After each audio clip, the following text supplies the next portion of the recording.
hence the invention of the wiretap court order. For their permission, lawmen needed probable cause. This chicken or egg situation meant there had to be some kind of surveillance before the invasive process could legally begin. Early computers were used to record repeated contacts with specific phone numbers that were already on their list. This was pretty much recording the numbers that you called 4 or 5 times from your phone. They would put that on their list. This record supposedly gave the G-men probable cause. How those people got on the list in the first place was never questioned. The number of associated individuals ran into the hundreds of thousands, probably millions by the end of the war. The process works like a comedy written by Franz Kafka. If a suspected person calls the same number several times, the computer assumes that number is linked to nefarious activities. The fun fact about the official enemies list is that once you're on the list, you're never off. One of the obvious problems with this system is that the content of the phone call is not considered. There was a me and Ed's pizza place on Blackstone Avenue we called nearly every week.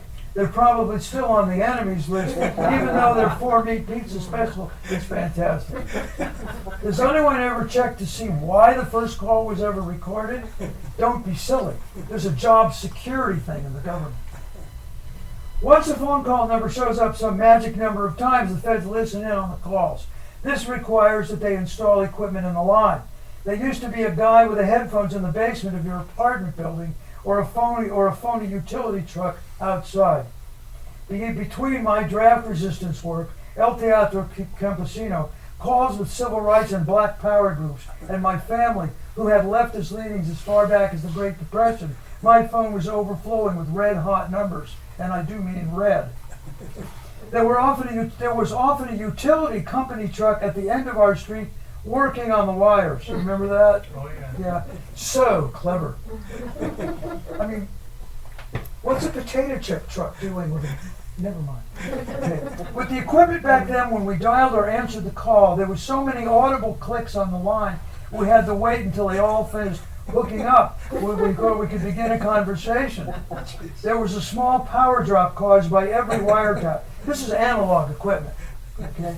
Sometimes the power draw from multiple devices was so strong that the call faded in and out or disconnected entirely.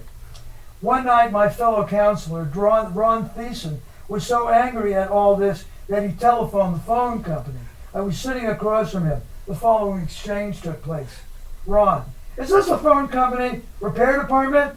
Voice on the other end: "Yes, how can we help you?" Ron: "You can disconnect all the damned wiretaps. There's so many clicks on the line, I have to wait to start talking. Sometimes our calls even disconnect."